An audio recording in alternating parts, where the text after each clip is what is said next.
Luca Castellano snapped his fingers once, and the businessman sitting in 2B stood up without a word, gathered his briefcase, and walked to the back of the plane. Just like that. The flight attendant did not stop him. Nobody asked why. Luca slid into the empty seat beside a pale, trembling woman who was holding a screaming infant, leaned close enough that she could feel his breath against her cheek, and said in a voice quiet enough to sound polite, "Give me the baby." It was not a request. It was not a question. It was a command, and every instinct Ellie Sullivan had was screaming at her to run. Before we go any further, please subscribe to the channel. Stay with me all the way to the very end of this story and leave a comment telling me which city you are watching from so I can see just how far my story has traveled tonight. Welcome. Now let us begin. Ellie did not hand the baby over. She could not. Her arms tightened around Jamie like a cage. Her whole body went rigid against the thin airline seat, and she stared at the man beside her, the way a person stares at something that might at any moment bite. "I don't know you," she said. Her voice came out cracked and thin. "Please, I said give me the baby." No. Luca did not move. He did not raise his voice. He watched her for a long, slow moment, and then his mouth did something that was almost but not quite a smile. "You have been holding him for 4 hours. You have not eaten. You have not slept. Your hands are shaking so badly I can see it from here. I am going to hold him for 10 minutes. That is all." "I don't know you," Ellie said again, because she did not know what else to say. "You don't have to. I am not going anywhere. I cannot go anywhere. We are 30,000 feet in the air." Jamie let out another high, thin wail, the kind that scraped the inside of Ellie's skull like a blade, and she felt the back of her neck go wet with sweat. She had been on planes before, but never like this. Never with a 6-month-old. Never on 4 hours of sleep stretched across 3 days. Never with her mother dying at the other end of the flight. "The bottle," she whispered. "His bottle. I can't reach the bag." "I'll get it." Luca stood. He was tall, not giant, but tall in the way that made the overhead compartment seem small, and he pulled down her worn canvas diaper bag without asking which one was hers. He just knew. Ellie noticed that. She filed it away in the corner of her brain that was not already drowning. "Which bottle?" he asked, kneeling in the aisle now, with the diaper bag open on his knee. "The green lid? There's formula already in it. Please be careful. I only brought 3, and if one spills, I can't. I'm careful." He mixed it the way a man mixes a bottle when he has done it before. That was the thing that unsettled her more than anything else. A man in a $3,000 suit with a watch that probably cost more than her car shaking a baby bottle in coach class like it was Tuesday afternoon in his own kitchen. "Do you have kids?" she asked before she could stop herself. He looked up. His eyes were the color of wet slate. "No." "Then how do you—" "I have nephews, 4 of them." "Oh." He sat down beside her and held out his hands. Ellie stared at them as if they were a trap. 10 minutes, he said again. "Eat something, drink something, close your eyes if you want. I will give him back the second you ask me to." And God help her, she did it. She handed her son to a stranger on a plane because she was too tired to keep holding him, and she hated herself for it the moment her arms went empty. Jamie's little body transferred into Luca's forearm as if he belonged there. Luca held him the correct way, head supported, bottle angled right, not too fast, not too slow. Jamie latched on and stopped screaming in 4 seconds flat, and Ellie felt her eyes begin to sting. "He has not stopped crying since we took off," she said. Her voice was shaking. "Babies know things adults don't know." "What does that mean?" "It means he can feel how afraid you are. You put it in the air around him and he breathes it." "I'm not afraid, ma'am." "What? You're shaking." She was. She looked down at her own hands and they were trembling like an old woman's hands in cold weather. She clasped them together in her lap so he would not see, but of course he already had. "My mother is dying," she said. She did not know why she said it. It just came out of her like water from a broken cup. "That's where I'm going. She had a stroke 2 days ago. The hospital called and said I should come now, not later, because later might not exist. I'm sorry." She raised me alone. My dad walked out when I was 7. She cleaned houses. She worked night shifts at a laundromat. She worked double shifts at a diner until her back gave out. Ellie pressed her lips together hard. I'm sorry, you don't want to hear this. I don't know why I'm telling you this.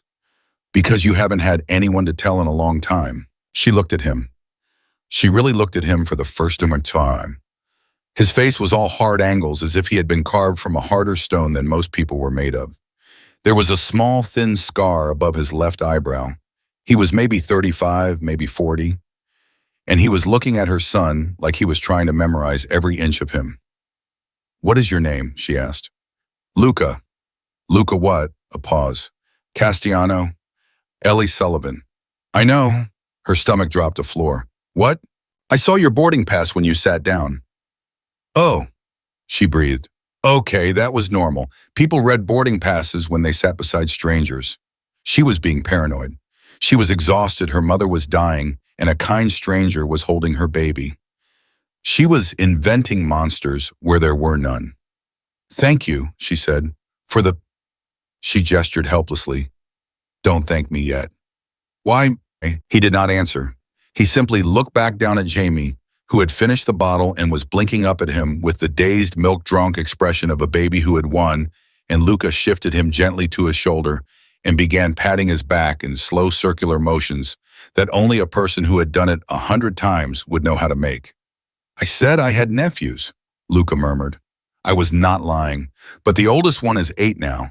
I haven't held a baby in a long while. It's nice. You're good at it? No, I am adequate at it. He is good at you. He trusts you. That is why he screams when you are afraid. You hold him as if he were glass, but he knows that you would die for him. Babies know only that one thing. It is the only thing they know. Ellie could not look at him anymore. Her eyes filled. She turned her face toward the window, which was black because they were somewhere over the middle of the country at night, and she bit the inside of her cheek hard enough to taste copper. I'm sorry, she whispered. I haven't cried in front of anyone in a very long time. Do not apologize for that either. Jaime burped. A loud, absurd, adult-sounding burp, and Luca actually laughed just once, a short, and startled sound that seemed to surprise him as much as it surprised her. There you go, buddy, he said very quietly, and Jamie's eyes drifted shut. He never sleeps on planes, Ellie said. He never sleeps for anyone but me. First time for everything.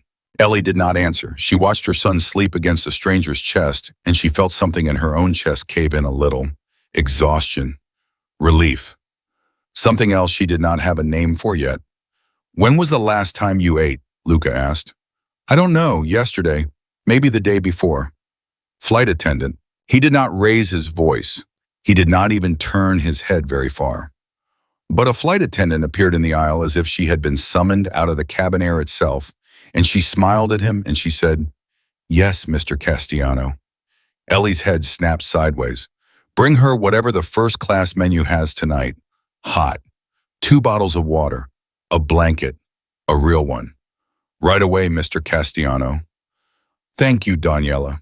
The flight attendant disappeared. Ellie stared at him. Her mouth had gone dry. She knows your name, she said. The words came out flat. Yes. How does she know your name? I fly this road often. She called you Mr. Castellano. That is my name. She didn't ask if you wanted anything for yourself. Because I told her I didn't before you boarded. Ellie felt the plane shrink around her. She felt every seat within 6 rows grow smaller. She looked at the man holding her son, and her son was still sleeping peacefully like a baby who knew something she did not know. Who are you? She whispered. Luca. That's not an answer. It is the only one you need right now. The flight attendant returned with a hot meal that had never once appeared on any coach flight Ellie had ever been on in her life. Steak, real steak, mashed potatoes, a warm roll with actual butter, 2 chilled bottles of water, a cashmere blanket folded with care, not the scratchy blue sheet they handed out from the cart. She placed it on Ellie's tray table with the kind of ceremony a person reserves for someone they could not afford to offend. Is there anything else, Mr. Castellano? No, thank you. Of course. She left. Ellie did not eat. She was staring at the steak as if it might bite her. Eat, Luca said. I can't pay for this. I didn't ask you to pay for anything. I can't. Ellie. It was the first time he had used her given name. Something about the way he said it made her hand stop shaking, and that scared her more than anything else had scared her all night. "Eat," he said again. "Your mother is dying, your son is sleeping. I am holding him. The next 2 hours of your life are the only 2 hours of rest you are going to get for a long time. Do not waste them." She ate. She ate every bite of the steak. She drank both bottles of water. She pulled the cashmere blanket across her lap and her legs, and she did not realize her eyes were closing until her head was already tipping sideways. And then she was fighting it, sitting straight again, and then she was losing the fight, and then she was gone. When she woke, her cheek was pressed against something warm, something that smelled of expensive cologne, and something darker beneath it, something she could not quite put a name to. She did not move. Her brain had not yet caught up with her body. Then she heard a man's voice, very quiet, very calm, say, "It is fine, she needs it, do not wake her." She jerked upright so fast she saw stars behind her eye. "Oh my God," she whispered. "Oh my God, I am so sorry, I did not mean to. I don't know what—" "Stop. I fell asleep on you, I never, Ellie." "What? You have been asleep for an hour and 40 minutes. Your son has been asleep for 2 hours. I have not moved because I did not want to wake either of you. Please stop apologizing. I slept on a stranger. You slept on a man who insisted that you should. That's the same thing." "It is not." She looked at him. He was exactly as he had been. Jamie was still against his shoulder, still asleep, one tiny fist curled into the lapel of Luca's jacket. Luca's other arm had been stretched along the armrest behind her, not touching her, but close, as if he had been bracing her up the whole time she slept. "You needed the shoulder more than I needed the space," she said. It was almost a joke. Almost. "That is correct. You are a very strange man, Luca, I have been told." She laughed, a small, tired, surprised sound. She could not remember the last time she had made one of those. "I should take him," she said, and she reached for Jamie. Luca let her. The transfer was careful, practiced, and Jamie stirred but did not wake, and Ellie settled her son against her own chest and felt for the first time in 3 days as if she was going to survive the night. "Where are you landing?" Luca asked. "St. Vincent's in the city. That's where my mother is." "How are you planning to get from the airport to the hospital?" "Bus, then a transfer. At 2 in the morning with an infant. It is what I can afford. Not anymore." "Excuse me? I have a car waiting for me at the airport. It will take you to the hospital." "No." "Ellie." "I said no, I don't even know you. You have been kind, more than kind, but I am not getting in a car with—" "Then take a taxi, I will pay for it." "No." "Ellie, stop saying my name like that." "Like what?" "Like you own it."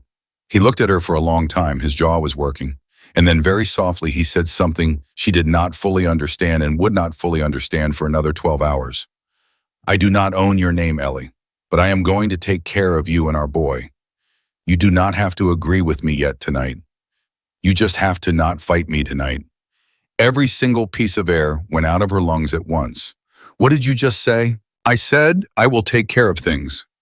No, you said—" Jamie shifted against her chest, whimpered once in his sleep. Ellie's whole body froze around him. "You said our boy." Luca did not look at her. He was staring straight ahead at the back of the seat in front of him, and his jaw was set hard, and his hand, the one that had been resting behind her shoulder, was now flat against the armrest. She watched his knuckles go white, and then deliberately relax. "I misspoke," he said. "No, you didn't." "Ellie." "Don't Ellie me. Who are you? Why are you on this flight? Why did you make that man move? Why did you take my baby? Why does the flight attendant know your name? Why did you order me food? Why do you keep looking at my son like what? Like he already belongs to you?" Luca was silent. "Answer me," she said, "right now, right now." "Yes, right now. I want you to drink the second bottle of water. I want you to keep holding him. I want you to land safely and get to your mother in time to say what you need to say. That is what I want right now." And after that, he turned his head. He looked at her, those slate eyes, that carved face, the small scar. "After that, we will talk." "I don't want to talk to you after that." "Yes, you do. You just don't know it yet." The plane banked. The captain's voice came on overhead announcing the descent. And Ellie realized that her hands were shaking again, but this time it was not from exhaustion, and it was not from grief. and it was not from fear of dying. It was from the dawning absolute certainty that she had just sat down next to a man who was not going to let her walk away. "Luca," she whispered. "Yes, please." Please what? She did not know. She did not know what she was asking for. Jaime breathed warmly against her collarbone, and a man she did not know sat still as a stone beside her, and the plane sank through the clouds, and beneath her, the city was coming up in a grid of cold gold lights. Somewhere inside that grid of lights, her mother was dying in a hospital room, and Ellie Sullivan understood without yet having the words for it that her life as she had lived it had ended the moment Luca Castellano snapped his fingers at a businessman in 2B. The wheels touched down. The cabin shuddered. Jaime woke up and made a small surprise sound against her neck. "Welcome home," Luca said quietly. "This isn't my home. It is about to be." The seatbelt light went off. People stood. Luca did not stand. He waited.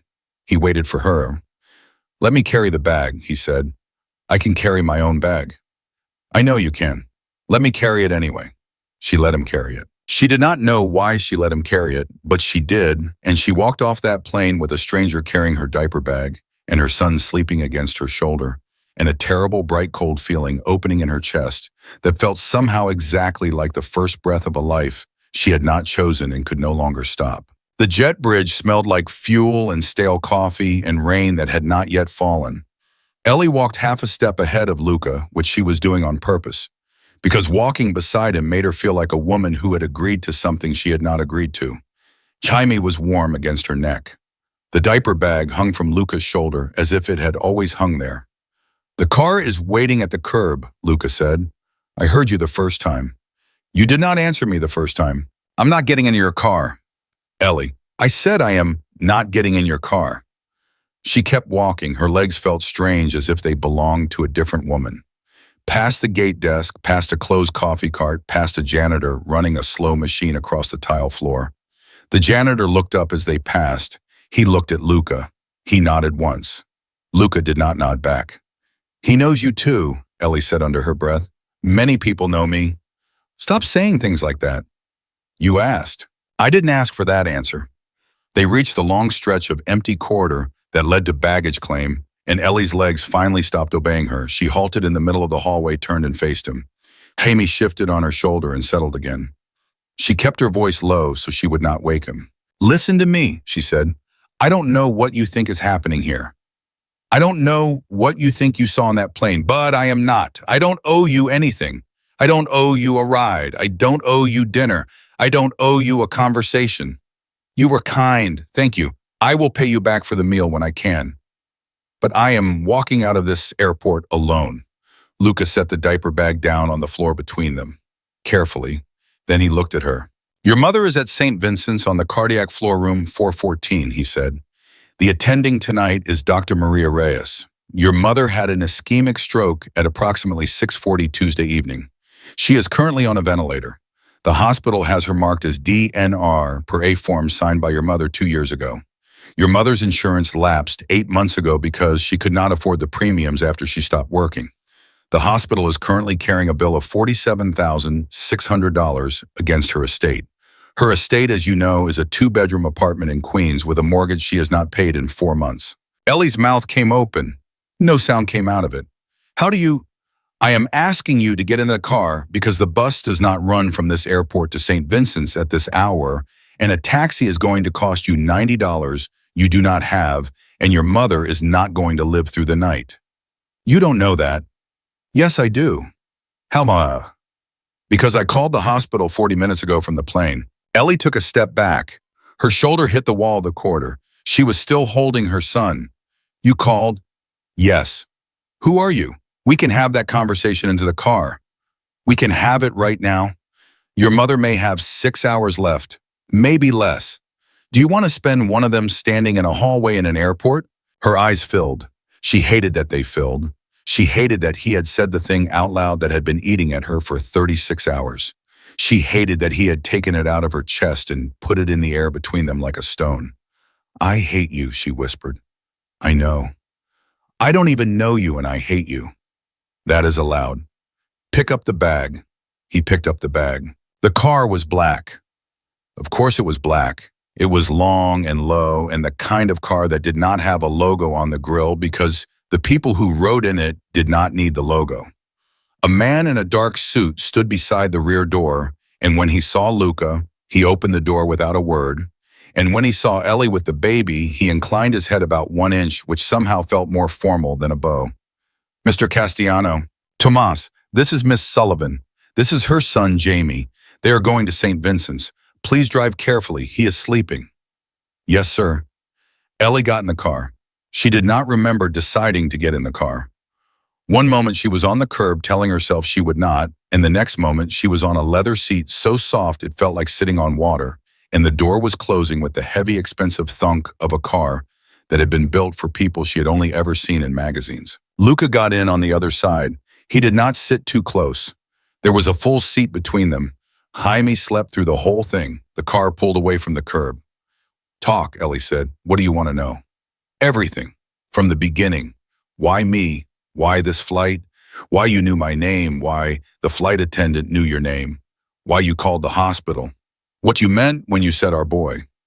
That is a long list. We have a ride? Luca looked out the window for a long moment.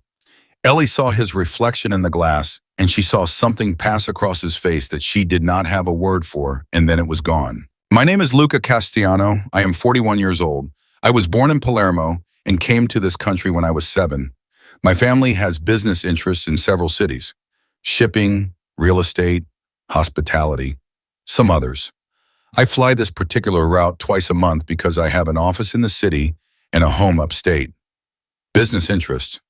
Yes, that is a phrase people use when they don't want to say what the business is. Yes, Ellie's hand closed on Jamie's back. What is the business, Luca? You already know. I want you to say it. No. Say it. Not in front of the child, not tonight, not in this car. There is a word for what I am that people say in movies, and it is not quite the right word, and I am not going to use it with you tonight because I do not want to scare you any more than I already have. I am not scared of you. You should be. I'm not. You are. It is fine. Most people should be. You are handling it better than most. It is the diner shifts. You are a woman who has been handed harder things before. Stop talking about me like you know me. I do know you. You do not know me. You sat down next to me 4 hours ago. Ellie, stop. I have known about you for 6 months. The car went around a curve. The city lights slid across Luca's face in slow bars. Ellie felt her whole body go cold. What did you just say? I have known about you for 6 months. I have known about Jamie for 6 months. I did not sit next to you on that plane by accident. I sat next to you on that plane because I changed my ticket twice to make sure I was on a flight you were on. Oh my God. I am telling you the truth because I am not going to start this by lying to you. If I start by lying, I will never stop, and I do not want to lie to you. Start what? Ellie, start what, Luca? You already know. I want you to say it.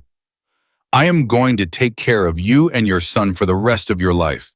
That is what I am going to do. I am telling you now so that when I say it again in a better room with a better light, you will not be able to say I surprised you. Stop the car. I will not stop the car. Stop this car. Your mother is dying, Ellie. Your mother is dying tonight. I am not stopping this car. She was crying. She had not realized she was crying. The tears were running straight down her face and onto the top of Jaime's sleeping head, and she did not have a hand free to wipe them. Who told you about me? She whispered. A man who used to work for me. Used to? Yes. What does used to mean? It means he does not work for me anymore. Is he dead? No, and then, swear to me he is not dead. He is not dead, Ellie. He retired. He is in Florida with his wife. Why did he tell you about me? Because I asked.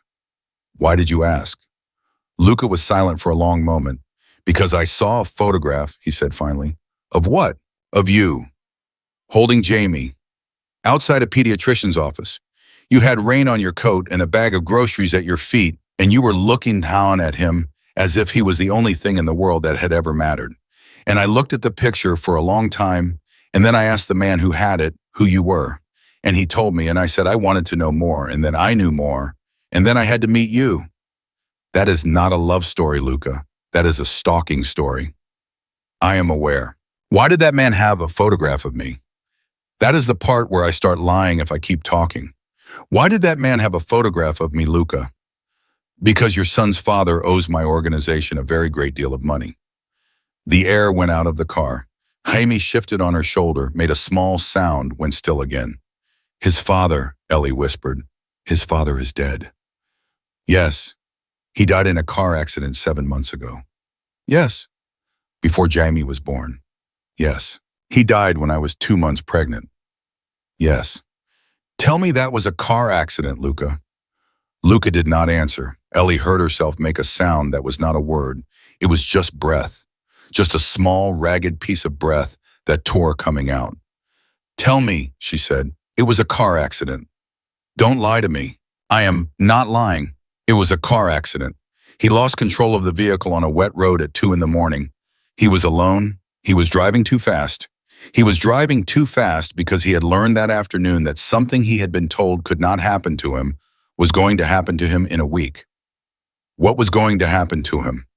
He was going to have to answer for the money. He knew it. He was running. He did not make it out of the state. So you did not. I did not put him in that car. I did not push him off that road. He put himself in that car because he was terrified of what I was going to do to him, and he drove himself off that road because he was not a very good driver and he had been drinking. That is the truth. I did not kill him, Ellie, but I am not going to tell you I would not have. She closed her eyes. He never told me about any of it, she said very quietly. He told me he was a sales rep. He told me he traveled. He told me he loved me. He was a courier. He moved things that were not his for people who were not kind to couriers who lost things. He lost something. He panicked. He ran. He died. He told me he loved me. Maybe he did. Don't. Maybe he did, Ellie. I am not in a position to judge a dead man on whether he loved you. I am only in a position to tell you that the world he was in became your world the night you gave him your phone number, and the night he died, he left you in it, and he did not tell you he left you in it. So when I saw your picture, I already owed you something. I owed you an apology for a man you never knew, for a world you never chose, for a debt you did not earn. That is why I could not leave it alone. So this is pity. No, but Theo, what is it? I do not know yet. You do not know yet. I know what I want it to be. I do not know what it is. What do you want it to be? He looked at her across the seat. In the dim light of the car, with the city sliding past them in strips of gold, his face looked older than it had on the plane, tired in a way she had not seen before. I want it to be a life, he said, for you, for him. One where you do not work 2 jobs. One where he does not grow up in a walk-up with mold in the ceiling. One where if someone ever in any city for any reason makes a phone call about him, that phone call comes to me and stops at me. That is what I want it to be. And in exchange, we will discuss that when your mother is no longer dying. Luca, yes, you cannot ask me anything tonight. I am not asking you anything tonight. Swear it. I swear it. The driver's voice came through the partition, calm, neutral. Mr. Castellano, St. Vincent's 2 minutes. Ellie felt Jamie breathing against her neck. She felt her heart going too fast. She felt the weight of the last 10 minutes, the last 40 minutes, the last 4 hours pressing down on her ribs like a hand. Luca, she said. Yes. If she is already gone when I get there, she is not already gone. I called the floor 6 minutes ago. She is still with us. You called again? I have been calling every 20 minutes since we landed. Ellie put her face against the top of her son's head. She did not cry. She was past crying. She only breathed him in his baby smell, milk and soap and small warm skin, and she tried to make her hands stop shaking because she was about to walk into a hospital room, and she did not want her mother's last sight of her to be her hands shaking. Thank you, she said into Jamie's hair. Do not thank me. I am thanking you. I can thank a person. Let me thank a person. All right. The car slowed, stopped. The driver's door opened. Luca did not move. He was looking at her. He was waiting for her to look at him. She looked at him.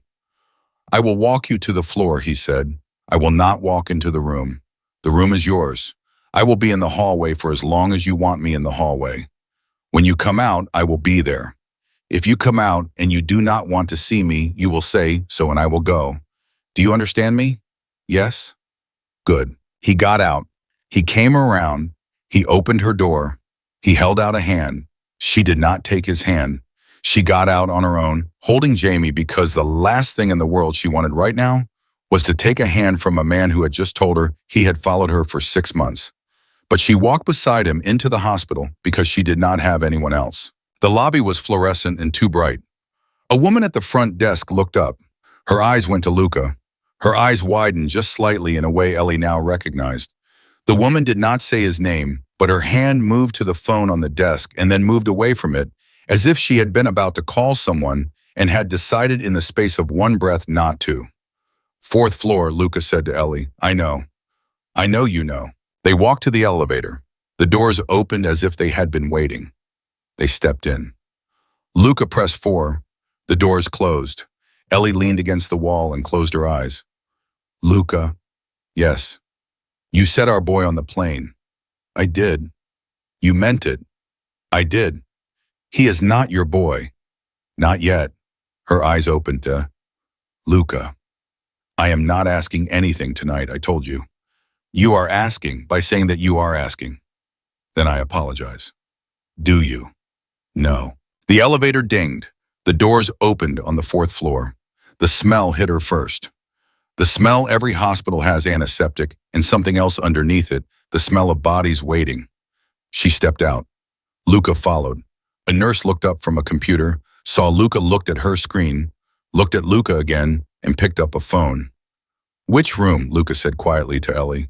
414. "Go." She went. She walked down that hallway with her son on her shoulder, and she did not look back, because if she looked back, she would see him standing there in his dark suit with his hands folded in front of him, like a man waiting for something he had already decided he was going to have, and she did not have it in her right now to look at that. Room 414 had the door half open.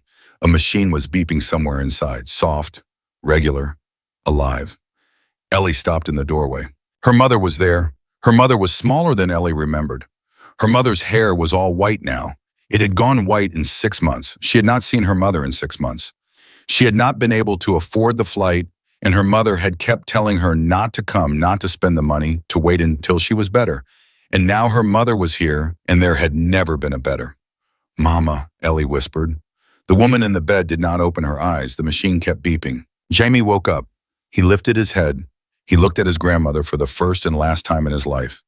And Ellie stepped into the room and closed the door behind her. In the hallway, Luca Castellano sat down in a plastic chair across from room 414, folded his hands in his lap, and did not move for the next 3 hours. Ellie set the diaper bag down on the floor and walked to the edge of the bed, and she did not let herself breathe until she was close enough to touch her mother's hand. The hand was cool, not cold, cool. That was the thing that almost broke her in the first second, because she had prepared herself for cold. "Mama," she said. The machines kept their slow, terrible rhythm. The chest under the blanket rose and fell. The eyes did not open. "Mama, it's me. I'm here. I brought him. I brought Jamie. He is right here, Mama. He is on my shoulder. He is looking at you." Jaime made a small, puzzled sound. He did not know why his mother had stopped walking. He did not know why her voice had gone soft and strange. He lifted his head from her shoulder and turned it, and his cheek bumped the blanket where her mother's arm lay, and his small hand opened and closed once on the cotton. "Mama, he touched you. Did you feel that he touched you? That was him." The monitor beeped. Once, twice, the same as before. "Mama, I know you said not to come. I know you said to save the money. I know you did. But I am here now, I am here. You do not have to wait for me anymore. If you were waiting, if that is what you were doing, you do not have to, I am here." Her mother's eyelids moved. A flutter, the smallest flutter. It might have been nothing. It might have been the body doing a thing the body did. Ellie bent down. She pressed Jamie's cheek very gently against her mother's cheek. She held him there for 3 seconds, 4. "His name is Jaime," she whispered into her mother's ear. "I named him after Papa. I named him after your father. I know you did not want me to put that name on him because you said it would be too heavy for a small boy. But it fits him, Mama. It fits him. He is a serious baby. He looks at people like he is deciding whether they are worth his time. You would laugh at him. You would have laughed at him. The eyelids moved again. This time Ellie was almost sure. Mama, if you can hear me, you do not have to open your eyes. You do not have to do anything. Just hear me. I am okay. Do you hear me? I am okay. I have him. He is healthy. He sleeps through the night now mostly. He likes sweet potatoes. He does not like peas. He laughs when I blow on his belly. He is okay, Mama. We are okay. She did not mention the man in the hallway. She did not mention the car. She did not mention any of it because her mother did not have room in the last hours of her life for any of it. And Ellie was going to give her mother one clean thing before she went one true sentence, and the sentence was going to be, we are okay even if it was not yet true. A nurse came in quietly, middle-aged, kind eyes. She checked the machine. She checked the line. She looked at Ellie and she gave her the small, practiced nod that every hospital nurse on every dying floor in every city knows how to give. How long? Ellie said. Not long, honey. Is she hearing me? Hearing is the last thing to go. She hears you. Okay? Do you want me to stay? No, thank you. I want to be with her. I'll be right outside. You push that button if you need anything. Anything at all. Okay. The nurse left. Ellie sat down on the edge of the bed, which was something she was probably not supposed to do, and she held Hamie in the crook of her left arm and her mother's hand in her right, and she started to talk. She told her mother about the apartment, about how the super had finally fixed the radiator, about how Jamie had grabbed a spoon at breakfast last week and held it like he knew what it was for, about the diner, about Marta, the night manager who always snuck her an extra roll, about Mrs. Kowalski downstairs, who watched Jamie on Saturdays for free because she missed her grandchildren in Ohio, about the small things, only the small things, because the big things were all wrong and the small things were the only place left that was still hers. Somewhere in the second hour, her mother's breathing changed. Ellie felt it before she heard it. A small hitch, a pause that was too long. Then a breath, then another pause. Mama, pause. Mama, stay with me a minute. Stay with me one more minute, please. Her mother's hand tightened on hers. Just once. Just a squeeze. So faint that a woman not holding the hand would not have felt it. But Ellie felt it. Ellie felt it all the way up her arm and into her chest and into the back of her throat, and she understood with the terrible clarity of the last minute of a thing that her mother had been waiting for her. I'm here, Mama. I'm right here. He's right here. We're right here. You can go. It's okay. You can go now. I love you. I love you. I love you. The breath came in, slower. It did not come back out. The monitor kept beeping for another few seconds because machines do not know when to stop, and then a nurse was in the doorway, and a second nurse, and a doctor, and someone turned something off, and the beeping stopped, and the room was very, very quiet. Ellie did not move. She was still holding her mother's hand. Jamie was asleep again on her shoulder. He had slept through it. He had slept through his grandmother leaving the world. Ellie was glad of that. Ellie was glad of exactly that one thing. Miss Sullivan. Yes. I am so sorry. Yes. Take your time. We are not going to rush you. Take all the time you need. Yes, thank you. She did not cry. That was the strange part. She sat with her mother's hand in hers and she did not cry. She had done most of the crying already, she realized. She had done it in the last 6 months, one night at a time, on a fire escape with a baby monitor in her lap. There was not a lot left. She stayed another 20 minutes. She kissed her mother's forehead. She told her she loved her one more time. She said goodbye. Then she picked up her son and the diaper bag and she walked out into the hallway. Luca was exactly where he had been when she left him. In the plastic chair, hands folded. He had not looked at his phone. He had not stood. He rose the instant the door opened, and he took one look at her face, and he did not ask. I am sorry, he said. Thank you. Is there anyone I should call? No. Family. No, it was just her. It was just us. All right. Luca. Yes. I need to sit down. He moved in a way that was fast without looking fast, and he had the plastic chair turned toward her and his own hand on her elbow before her knees had finished deciding to stop working. He lowered her into the chair as if she weighed nothing. Jaime did not wake. Luca knelt on one knee in front of her, which was a thing she would remember later. A man in a suit that cost more than her rent, kneeling on a hospital floor because she was about to fall. "Breathe," he said. "I am breathing." "Breathe slower." "I am." "Ellie." "What?" "You did the thing you came here to do. You got here in time. You said what you needed to say. Whatever else happens tonight, you did that." She looked at him. Her face was empty. She felt her face being empty. "My mother just died." "I know." "She just died, Luca." "I know." "I don't know what to do next." "You do not have to know. That is what I am for tonight. Tonight. Tonight. And tomorrow. And the day after. As long as you need. I told you this in the car." "You told me a lot of things in the car." "I did. Not all of them were good things." "No." A nurse approached with a clipboard, kind face, apologetic. "Miss Sullivan, I am so sorry to do this. I really am. But there are some forms." "I will handle the forms," Luca said. "Sir, I am afraid the next of kin has to." "The next of kin is not in a condition to sign forms at this moment. I will handle the forms." "Bring them to me." "Sir, bring them to me and I will go through them with her. She will sign where she needs to sign. She will not be in the position of filling out a single line of a single form tonight without help. Do we understand each other?" The nurse looked at him. She looked at Ellie. She looked at the baby on Ellie's shoulder. "Yes, sir, I will bring them over. Take your time." "Thank you." The nurse retreated. Luca was still on one knee in front of Ellie. He had not stood up. "You just did that thing again," Ellie said. "What thing?" "The thing where you talk to people and they do what you say." "Yes." "How do you do that?" "Practice." "Don't." "Don't what?" "Don't be funny tonight. I cannot handle funny tonight." "All right. Stand up. You look ridiculous." He stood. He did not go back to his chair. He stood beside her close enough that she could feel the fabric of his sleeve against her shoulder, and he did not say anything for a long time, and Ellie was grateful for it. "My mother's apartment," she finally said. "Yes." 4 months of unpaid mortgage. "Yes." "The hospital bill." "Yes."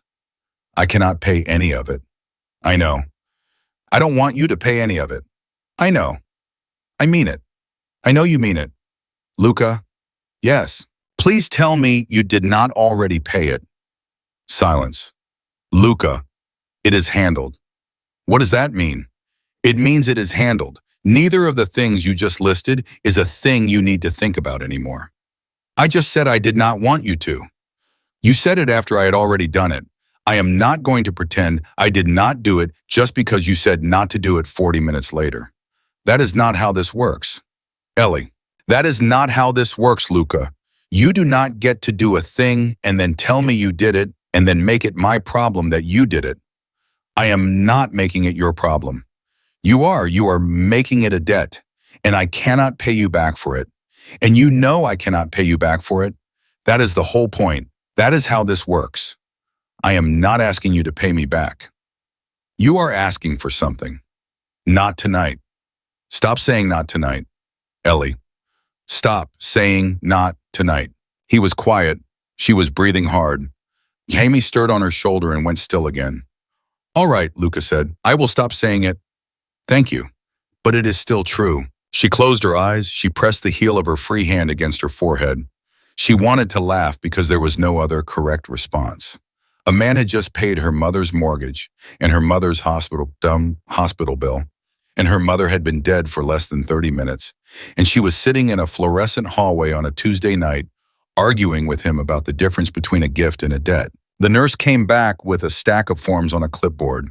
She handed them to Luca. She did not hand them to Ellie. She had already figured out how this was going to work. Luca sat down in the chair next to Ellie's. He went through the forms one by one. He read her the important lines out loud.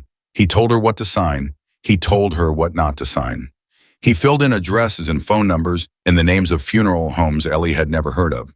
He asked her twice what her mother would have wanted, and both times she said she did not know because her mother had been 58 and 58-year-old women did not usually have opinions on file about how to be buried. Catholic, Ellie finally said. She was Catholic. A mass, if there is money. A mass, there is money. Luca, there is money, Ellie. Okay. Any priest in particular? There was a church on Woodside, St. Sebastian. She went every Sunday until her back. The priest was a Father Donovan, I think. I don't know if he is still there. I will find out. Okay? Anything else? No, I don't know. I can't think. That is fine. We can add things later. We will have days. Days. Yes, the funeral will not be tomorrow. It takes a few days. There is no hurry. Okay. They finished the forms. The nurse came and took the clipboard and said she was so sorry again, and Luca thanked her by name, which Ellie had not caught, and the nurse looked pleased in the small, tired way that people look pleased when someone knows their name at the end of a long shift. Ellie, yes. You cannot go back to the apartment in Queens tonight. Why not? Because it is 3 a.m, and you have not slept in 3 days, and you have a baby, and you would have to change buses twice, and I am not letting you do that.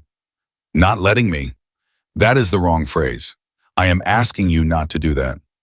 What is the alternative? I have a hotel suite 15 minutes from here. 2 bedrooms. A crib is on its way up right now. I called from the car. You will sleep. He will sleep. Nobody will knock on the door. You will wake up when you wake up. Tomorrow we will talk about everything else. A crib is on its way up. Yes. You called a hotel from the car. Yes. You told a hotel in the middle of the night to send a crib to a suite. Yes. And they did it. They are doing it. Luca. Yes. I am too tired to fight with you about the hotel. I am counting on that. She almost smiled. She did not smile. But something in her face moved very briefly in the direction of a smile, and she saw him see it, and she saw him file it away somewhere, and she was too tired to be angry about the filing. Fine, she said. The hotel. Tonight only. Tonight only. I mean it. I know. Tomas was waiting with the car downstairs. He opened the door. He did not say anything about how much later it was than it had been when they arrived. He drove them through the quiet city in the quiet way that expensive cars drive in quiet cities, and Ellie watched the streetlights go by over her son's sleeping head, and she did not think. She had decided somewhere between the 4th floor and the elevator that she was not going to think anymore tonight. She was going to be a body in a car. She was going to be a woman who slept. Tomorrow would be a different day, and tomorrow she would think. The hotel lobby had marble floors and a chandelier, and a man at a desk who stood up the instant Luca walked in and who said very low, Mr. Castellano, the suite is ready. The crib arrived 10 minutes ago. Thank you, Henri. Shall I send anything up? Water, fruit, a sandwich in case she wakes up hungry. That is all. Right away. Ellie followed him to the elevator. She was past asking questions. The elevator went up. It kept going up. The doors opened on a floor that had 2 doors on the whole hallway, and Luca unlocked one of them with a key card, and Ellie walked into a hotel suite that was bigger than any apartment she had ever lived in her life. There was a crib already assembled in the far bedroom. There was a white sheet on it. There was a small blanket folded at the foot. Ellie laid her son down in the crib. She watched him for a long moment. He did not wake.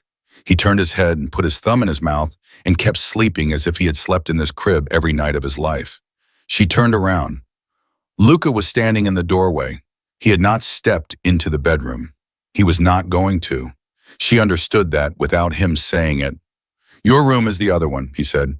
Mine is down the hall, 2 doors down, different suite, different floor. What? I am not sleeping in this suite tonight. I am not sleeping on the same floor as you tonight. The door locks from the inside. The key card is on the table. Henri at the desk will not let anyone up here. Tomas is downstairs. He will be downstairs all night. If you need anything, there is a phone. You press 0, Henri will answer. He knows your name. Luca. Yes. You do not have to do that. I know. I am not scared of you. Not like that. I was. I am not now. I don't know why. Tonight is not a night for me to be in a room near you. Even if you are not scared, I am going to a different floor. That is the end of that conversation. She nodded. Her throat was tight. Luca. Yes. Thank you. Don't thank me. I am thanking you. All right. Good night. Good night, Ellie. He closed the door. She heard it click. She heard the lock turn from his side, which was not a thing a hotel door did on its own. And she understood he had done it deliberately to tell her he was gone, and she slid the chain on her side anyway because her mother had raised her to slide the chain. She walked back to the crib. She looked at her son. She put her hand on his small back and she felt him breathe. Baby, she whispered. Baby, I don't know what I just did. I don't know what I just let happen. I don't know what I am going to do tomorrow. Grandma is gone. Grandma is gone, and there is a man in this building who already knows your name, and I don't know what he wants, and I am so tired, and I am so sorry.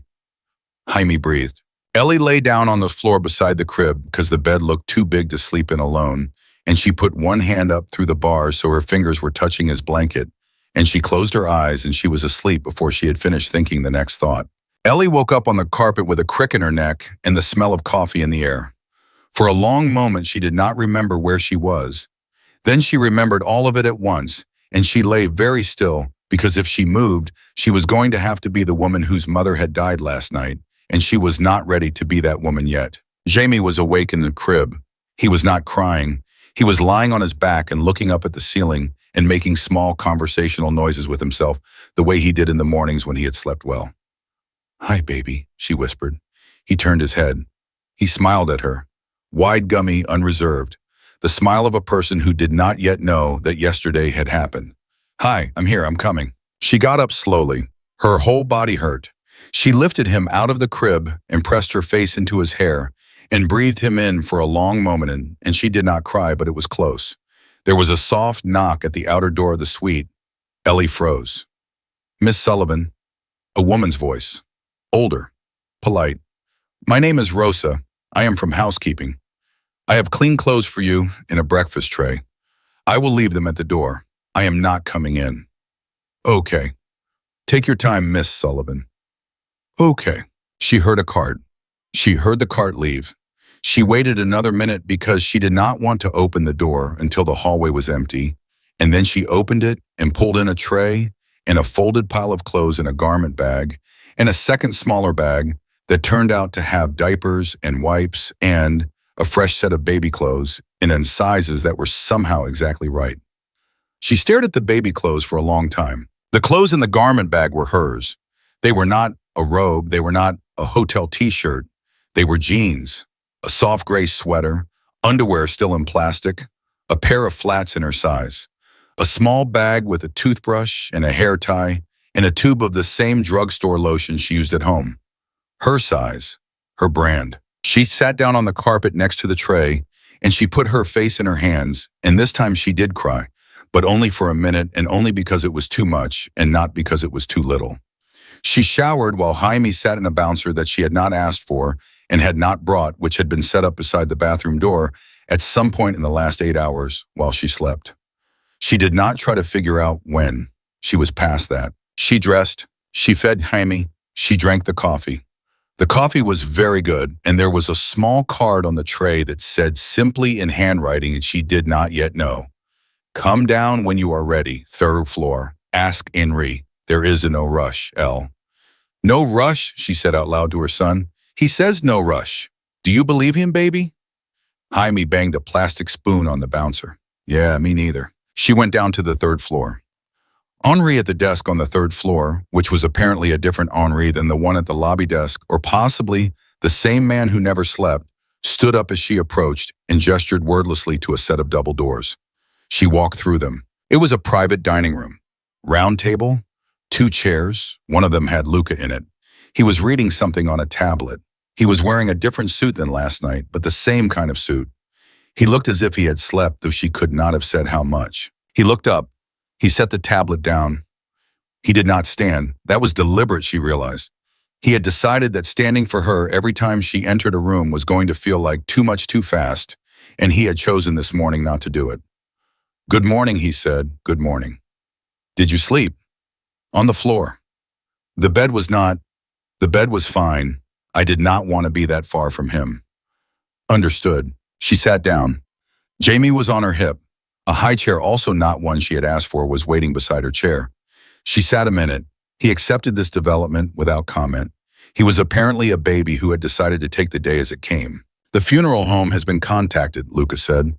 Father Donovan is still at St. Sebastian. I spoke with him 40 minutes ago. He was very fond of your mother. He will do the mass. He said he would like to speak to you about the readings when you are ready. He suggested Saturday for the service. Is Saturday all right? Saturday is fine. Your mother's body will be transferred to the funeral home this afternoon. The director is a man named Kelleher. I have used him before. He is kind. He will not try to sell you anything you do not need. Whatever you choose within reason or not is paid for. Do not look at prices. Luca. Yes. Stop. Stop what? Stop telling me what is paid for. All right. I mean it. I will handle the... Ellie, I promised I would not talk to you about anything I wanted to ask you about until your mother was taken care of. That is the only reason I am rushing through this part. I am trying to clear the table. I am not trying to put you in debt. I am trying to clear the table. Clear the table for what? He looked at her. You know for what. Say it. Finish your breakfast first. I finished. Drink the rest of the coffee. Luca, drink the coffee, Ellie. She drank the coffee. Her hand was steady, which surprised her. She set the cup down. She met his eyes. Say it, she said. I want you to marry me. Silence. Jaime banged the spoon once on the tray of his high chair. The sound was enormous in the quiet room. You want me to marry you, Ellie said. Yes. We met yesterday. Yes. On a plane. Yes. Luca, that is insane. I know how it sounds. Do you? Yes. Then why? Because I have thought about this for 6 months. Because I did not walk onto that plane without knowing what I was going to say to you by the end of it. Because I know you have not thought about this for 6 months. And I know that to you it sounds like a thing a madman says at breakfast, and that is fair. I am asking you to listen anyway.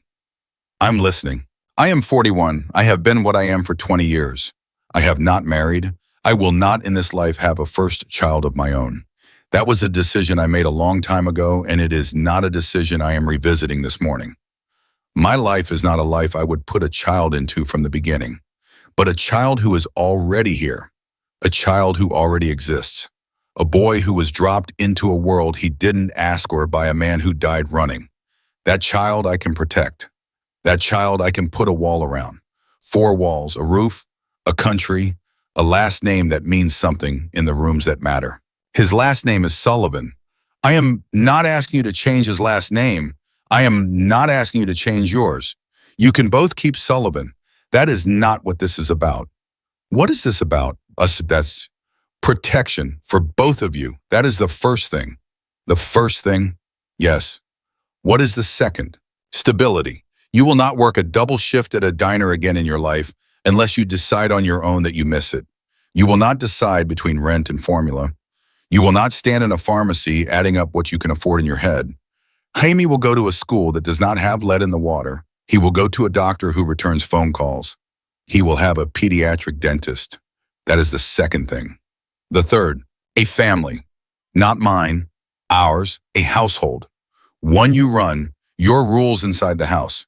I will not be a man who tells you how to raise your son. I will be a man who makes it possible for you to raise your son without fear. The fourth, there is no fourth. There is always a fourth, Luca. He was quiet for a moment. The fourth is that I want you, he said.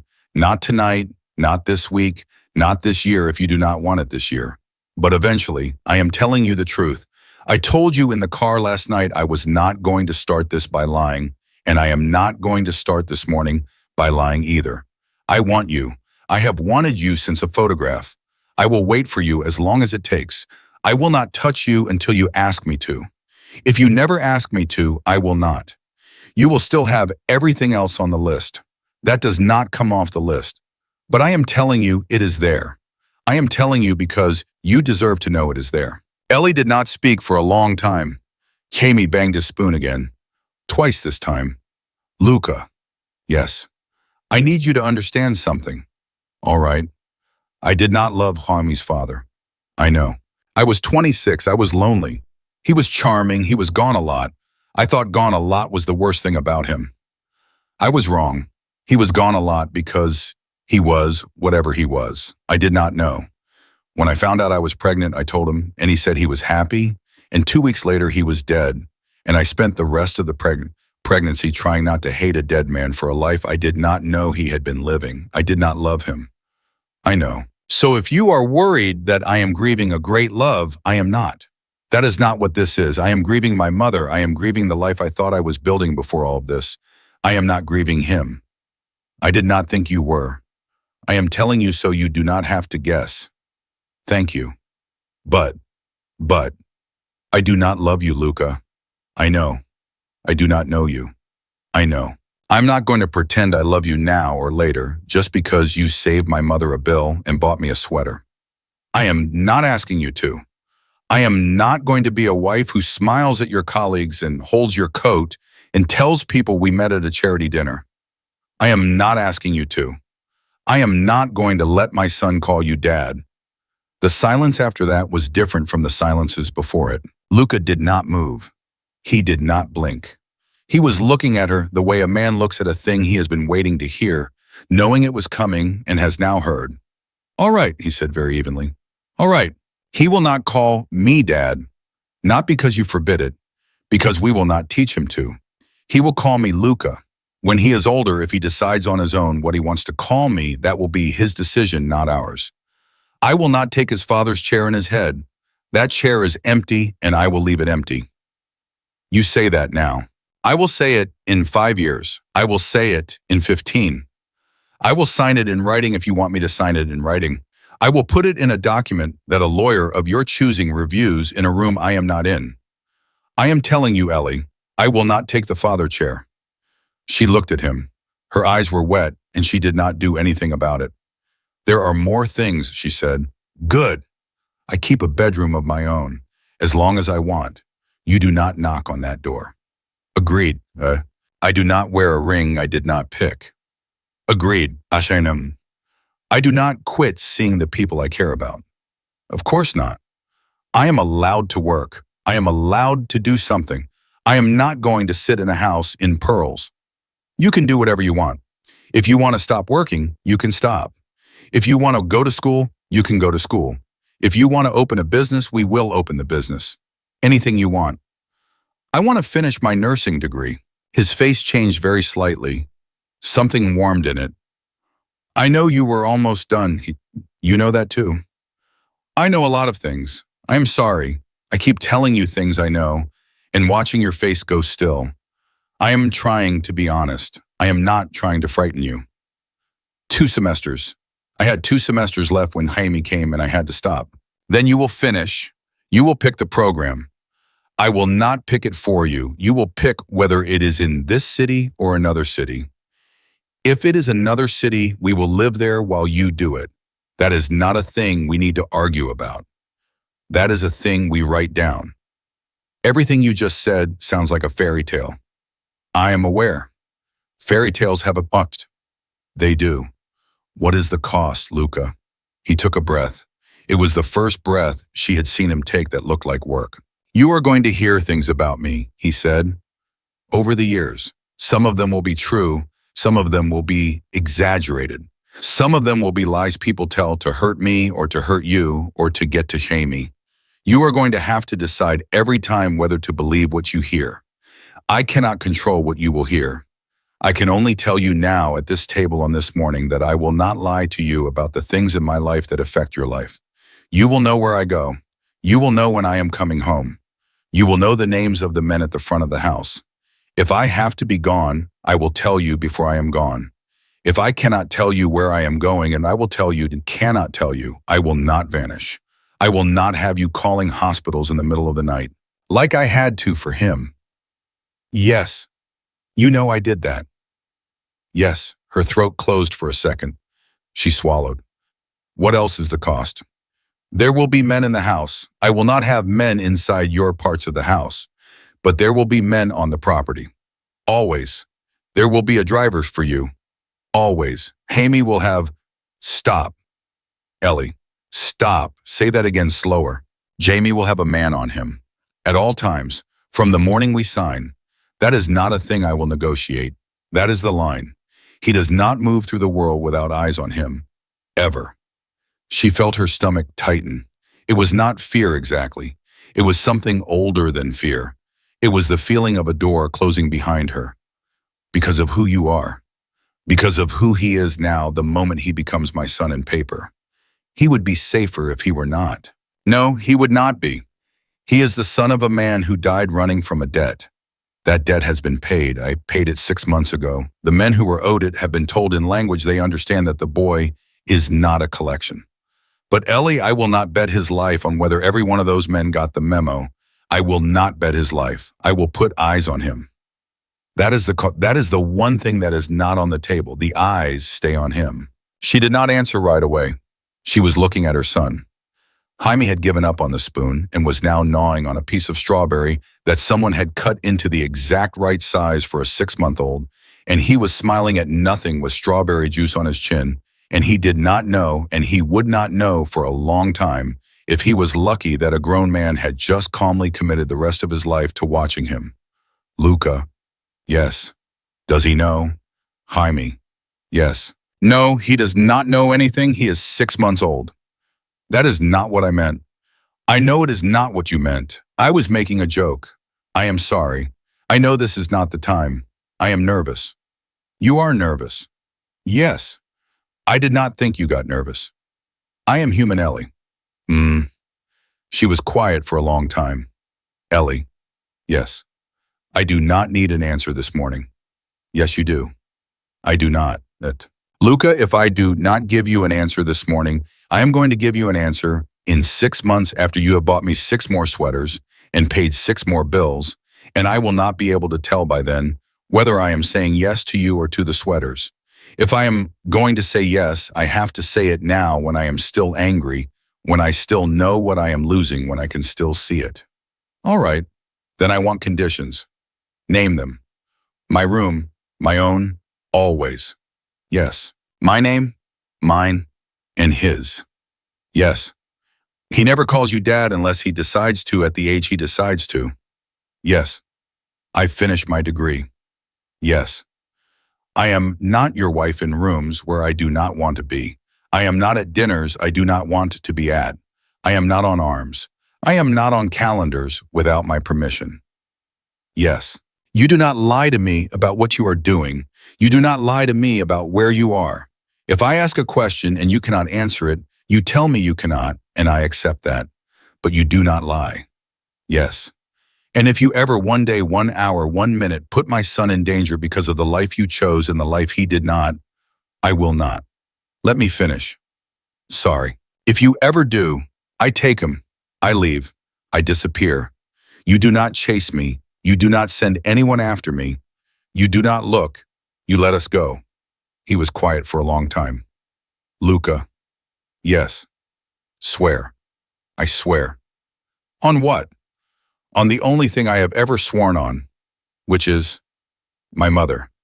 Is your mother alive? No. When did she die? When I was 22. All right. All right, what? Then we have an agreement. He did not smile. She was glad he did not smile. A smile would have ruined it. He simply looked at her very steadily across the small round table, and then he looked at her son, and something in his face did a thing that she would remember later as the moment she first understood that whatever this was, it was not going to be the thing he had described. It was going to be something larger and more dangerous, and possibly in some unspeakable way, more real. Say it back to me, she said. All of it. Out loud, so I know you heard it. All of it. All of it. He said it all back, slowly, every condition, every line. He did not get a word wrong. When he finished, Ellie looked down at her son, and she put her hand on the soft top of his head. Okay, baby, she said very quietly. Okay. And across the table, Luca Castellano, who had not reached for her once in 12 hours, reached now for the tablet in front of him, and he tapped something on it twice. And somewhere in a building that she would never see, a lawyer she had not yet met picked up a phone. The lawyer's name was Evelyn Marsh. She arrived at the hotel 90 minutes after Luca tapped his tablet twice, and she was a small, silver-haired woman in a charcoal suit who carried a leather folder and looked at Ellie the way a good doctor looks at a patient she has already decided to fight for. "Miss Sullivan, I am your attorney, not his. Mr. Castellano has retained me on your behalf, which means he pays my bill, but I answer to you. Is that clear?" "Yes." "He is not in the room while we talk. He will not be in the room at any point during my conversations with you today or any day.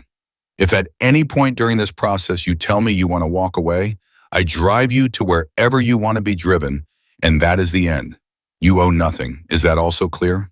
"Yes." "Good. Let us talk." They talked for 4 hours. Ellie told her everything Luca had promised. Evelyn wrote it all down point by point, and then she wrote down 10 more things that Ellie had not thought to ask for, and that Evelyn said a woman in Ellie's position should always have. A trust for Jamie. Funded by Luca. Irrevocable. Controlled by trustees Evelyn would select. Ellie as co-trustee, not touchable by anyone in Luca's family for any reason ever. An apartment. In Ellie's name alone, not Luca's, paid for in full. Somewhere Ellie would know how to get to in the middle of the night with a child on her hip if she ever had to. A bank account. In Ellie's name alone. Funded quarterly. Growing. Mrs. Marsh wrote a number in her notebook and turned it around, and Ellie looked at the number and looked at Mrs. Marsh and did not say anything because there was nothing to say about a number like that. A prenuptial agreement that did not benefit Luca. A postnuptial agreement that did not benefit Luca either. Health insurance on Jamie and Ellie that was independent of Luca's life so that if anything, God forbid, ever happened to him, their coverage did not lapse for one single day. And the last one, Evelyn said, "This is the one I will fight him on. I want it anyway." "What is it?" "Full custody of Jaime to you in any scenario of separation.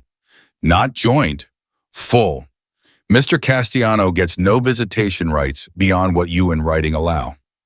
I am going to ask him to sign that, Miss Sullivan. I expect him to say no." Ellie was quiet. "Ask him," she said. "You are sure? Ask him." Evelyn walked out of the small sitting room. She was gone for 7 minutes. When she came back, her eyebrows had moved up very slightly, which Ellie would later learn was the only expression of surprise Evelyn Marsh ever permitted on her face. "He signed it," she said. "He signed it. Without reading it twice. Without calling his own lawyer. I made him call his own lawyer anyway. His own lawyer told him not to sign it. He signed it." "Oh, Miss Sullivan." "Yes. I have done this work for 31 years. I have never seen a man on his side of a table sign that clause. I am telling you this because you deserve to know it and because I do not want you to mistake what just happened for a small thing. It was not a small thing. I know. Do you?" "I know, Mrs. Marsh. I was on a plane with him last night. I know." Evelyn studied her for a long moment. Then she nodded once and started writing again. The funeral was on Saturday. It rained. Father Donovan gave a kind homily that made Ellie cry in the small, grateful way people cry when a stranger has said something true about a person they loved. There were maybe 20 people in the pews. Mrs. Kowalski from downstairs had come. Marta from the diner had come. A few women from the old laundromat. A cousin Ellie had not seen in 10 years. Luke stood at the back. He did not sit down. He did not come up for communion. He did not shake anyone's hand. He stood against the wall in a black suit with his hands folded in front of him. And when Ellie walked past him on the way out of the church with her son on her hip, he did not speak and she did not speak. And they simply understood one another in the way two people who had already written their contract down in a hotel conference room now understood one another. At the cemetery, he stayed in the car. At the reception at St. Sebastian's Parish Hall, he stayed in the car. When the last cousin left and Marta hugged Ellie too hard and Mrs. Kowalski pressed a Tupperware pierogi into her hand and walked away crying. Ellie walked out to the car and Tomas opened the door and she got in and Luca was there in the same suit and he looked at her and his jaw did the thing it did when he was trying not to say something and he said very quietly, "She would have liked the homily." "How do you know what she would have liked?" "I read the letters she wrote you, the ones you kept in a shoebox under your bed. The man I told you about in Florida, before he retired. He photographed the letters. I read them. I am sorry. I read them 6 months ago, and I will never read them again. But I know what your mother would have liked. She did not know what to do with that. She closed her eyes, she leaned her head against the window. She let the car carry them back into the city. Luca, yes, I want to go home. We are going home. Not to the hotel, to the apartment in Queens. I want to get my things. I want to say goodbye to the apartment. I want to take the photographs off the wall. I need to do that today. I need to do it before anything else. All right, I want to do it alone. Ellie, I know. A man on Jamie. Fine, one man in the hallway, not inside. I go in with Jamie, I come out with 2 boxes and a diaper bag, and that is it. I need an hour in there alone. All right, thank you. One condition. What? I sit in the car at the curb. I do not come up. I do not knock. But I sit at the curb. If you are not out in 90 minutes, I come up. That is the condition. Fine, fine. The apartment smelled like the apartment. That was the thing that almost knocked her over when she opened the door. Not sad, just itself. The slight mustiness of the hall closet. The lemon cleaner her mother had always bought in bulk from the dollar store. The faint old smell of the radiator. 3 days earlier, Ellie had walked out of this door with her mother alive in a hospital bed across the state line. Now she was walking back in with Jamie on her hip and a bodyguard named Vincent standing in the hallway with his back to the door. She did it quickly. She had to. If she stopped, she would not start again. Photographs off the wall, the small ceramic virgin her mother had kept on the kitchen windowsill for 30 years, the silver cross she had worn to Mass, a stack of letters from Ellie's grandmother in Ireland, her mother's wedding ring in a velvet box in the nightstand that she had kept even after the man who gave it to her had left, a quilt, a photo album, Jamie's first pair of shoes. That was all. Everything else could go to Goodwill or to Mrs. Kowalski or to the dumpster. That was all she needed from 30 years of a life. She sat on the edge of her mother's bed with the velvet ring box in her hand for a long minute. Then she put the ring on her right hand on the finger where her mother had worn it, and she stood up and she walked out. Vincent carried the boxes to the car. He did not speak. He did not try to make it a conversation. He was maybe 50, and he had the kind of steady, unshowy competence that Ellie already recognized as a Castellano hallmark. Luca was in the car. He took one look at her face and did not ask. Home now, she said. Home now, he agreed. Home, it turned out, was a house upstate, not a mansion, not a compound. A large, old stone farmhouse on a private road with a gate at the bottom of the drive and 2 men at the gate and an iron fence running the length of the property that Ellie did not notice was electrified until Luca mentioned it on the 3rd day. It had a nursery already set up. Of course it did. Her sweater had fit. The apartment she had not yet seen in the city was waiting for her in her name, and the upstate house was ready, and a pediatrician had been chosen and could be changed, and a nanny had been interviewed 3 times by Evelyn Marsh herself, and then hired on a trial basis with a contract Ellie had read and signed. She kept waiting for it to feel like a cage. It did not feel like a cage. That was the part she had not been prepared for. The doors opened when she walked up to them. The fridge had the food she actually ate, not the food a magazine thought she should eat. The staff, and there was a staff, 6 people called her Miss Sullivan, not Mrs. Castellano because she had asked them to. The nanny, a woman named Pilar, who was from Guatemala and who had raised 3 children of her own, adored Jaime from the first 10 minutes. And Jaime adored her back, and Ellie watched them together on the 2nd afternoon and sat down on the kitchen floor and cried for 15 minutes because she had actually forgotten what it looked like to watch another adult love her child. Luca was there and he was not there. He slept in a different wing. He took his meals in a study unless she asked him to eat with her. He did not come into her bedroom. He did not come into Jamie's nursery without being invited, and he waited the first time to be invited. On the 4th night he was there, Jamie was fussy and Ellie was exhausted, and she knocked on the door of his study at 11 o'clock at night, and she said without preamble, "Can you take him for an hour?" And Luca stood up from his desk and took Jamie out of her arms and said, "Go to bed." And she did. And when she woke up the next morning, Jamie was asleep in his crib, and Luca was asleep in a chair beside the crib, in a wrinkled white shirt with his jacket folded over the arm. And she stood in the doorway and watched them for a long time and did not say a word. They married quietly on a Thursday in the study of a judge who was a friend of Luca's. Evelyn Marsh was a witness. Tomas was the other witness. Jaime was on Ellie's hip in a small blue sweater.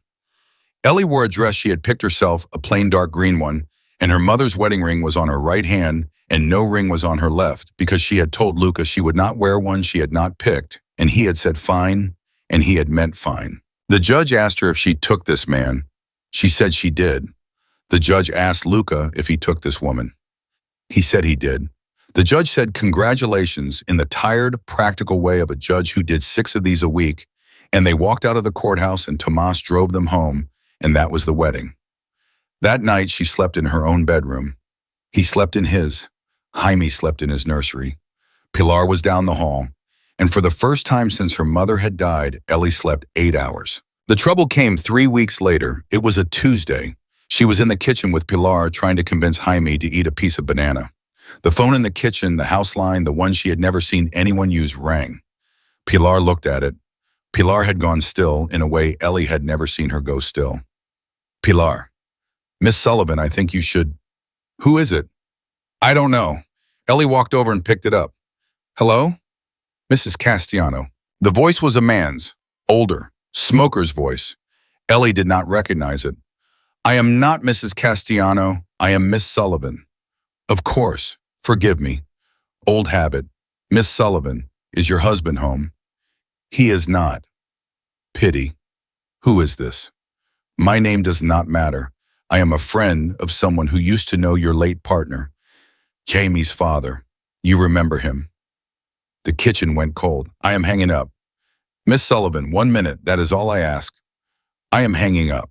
The boy on your hip, the boy at the counter, the boy who does not like peas and loves bananas, according to our mutual friend, is carrying a debt his father did not finish paying. Your new husband will have told you the debt is paid.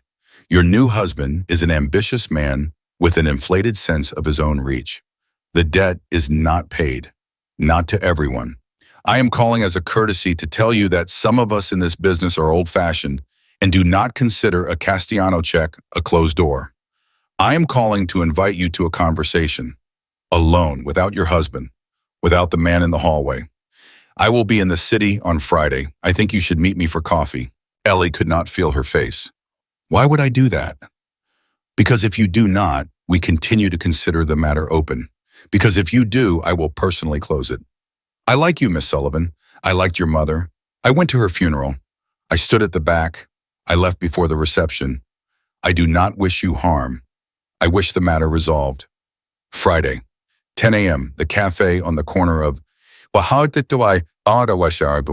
Ellie did not listen to the address. She had already done the math. She had already understood what the call was and what the call was not. She hung up. She stood in the kitchen for 10 seconds. She picked the phone back up and pressed 0. Yes, Miss Sullivan. Get Luca, now. Right away, Miss Sullivan. Luca was on a call in the city. He was in the car on his way home in under 8 minutes. She knew because Vincent stood in the kitchen with her the whole time, and his earpiece crackled every 2 minutes with updates, and at minute 26, Luca was walking through the back door of the kitchen, still in his overcoat, already shedding it, and his face was not calm anymore. Talk, she talked, every word, every pause, the voice, the age, the line about the funeral. Luca did not interrupt. When she finished, he looked at Vincent. The funeral footage, all of it. Now, every angle, every back pew. Yes, sir. Vincent left. Luca turned to Ellie. Please, don't. Ellie, listen to me. Don't tell me it's fine. I'm not going to tell you it is fine. Don't tell me you had it under control. I'm not going to tell you that either. Then what are you going to tell me? I'm going to tell you that I believed in good faith 3 weeks ago that the matter was closed. I am going to tell you that I was apparently wrong. I am going to tell you that I will find the man who made that call, and I will find the men around him, and within 72 hours, this conversation will be a conversation you never have to have again. I am telling you the truth. I am telling you the part I told you I would tell you, even when it is ugly. It is ugly. Your son had a phone call made about him today. That is not going to happen again. Luca. Yes. I want to be in the room. What? When you talk to him, the man, whoever he is, I want to be in the room. Ellie, no, yes. That is not, yes, I want to see his face. I want him to see mine. I want him to look at me and see that I am not a woman who flinches, and I am not a woman who leaves, and I am not a woman who can be called on a kitchen phone on a Tuesday. I want him to see me. Luca looked at her for a long moment. Something moved in his eyes that she had not seen there before. It was not pride exactly. It was recognition. It was the look of a man who had just understood fully that he had not married a victim. "All right," he said quietly. "All right. You will be in the room. Thank you. On conditions. Name them. You do not speak until I tell you to speak. You do not stand until I tell you to stand. Jaime is nowhere in this house when it happens. Pilar takes him to the apartment in the city with Vincent and 2 other men. You do not argue about Jaime leaving. That is not a thing we are going to negotiate at 11 a.m. on a Tuesday." "Agreed." "Good." He turned to go. He stopped in the doorway. "Ellie." "Yes." "I told you on a plane I would take care of you and our boy. Some of it was the wrong way to say it. Some of it was too soon. I will never apologize for the sentence itself. Are we clear?" "We are clear." "Good." The man came on Friday. He came not to a cafe in the city, but to the stone house upstate, which was the first surprise of his day. The second surprise was that he was met at the gate not by a lawyer, but by a woman in a gray sweater with a baby's picture folded in her pocket, who walked him herself across the gravel drive, who did not offer him a hand, who did not offer him a coat rack, who walked him into a room where her husband sat at the head of a long wooden table, and who took the chair at her husband's right hand and sat and looked at him across the table and did not speak. Luca spoke for 30 minutes. Ellie did not understand everything that was said. She understood enough. She understood the word paid. She understood the word closed. She understood the name of a man in Florida. She understood that somewhere during those 30 minutes, the man across the table who had been smiling when he sat down stopped smiling, and that he was by the end a smaller man in the same suit. At the end, Luca looked at Ellie. "Now," he said. Ellie spoke for the first time. "You called my kitchen," she said. "You mentioned my son's eating habits. You told me you were at my mother's funeral. I want to tell you something, and I want you to listen to me the way you would listen to a man, because I am tired of being listened to the way men listen to women whose children they have threatened." The man across the table did not move. "My son's name is Jaime Sullivan. His father is dead. His father owed you people something, and his father ran, and his father died, and that is the end of the story of his father. My son is 6 months old. He does not have a debt. He will never have a debt. If you or any person you have ever met in your life calls any phone in any house I live in again, my husband will not be the one who answers. I will, and I will not be polite. Do you understand me?" The man did not answer.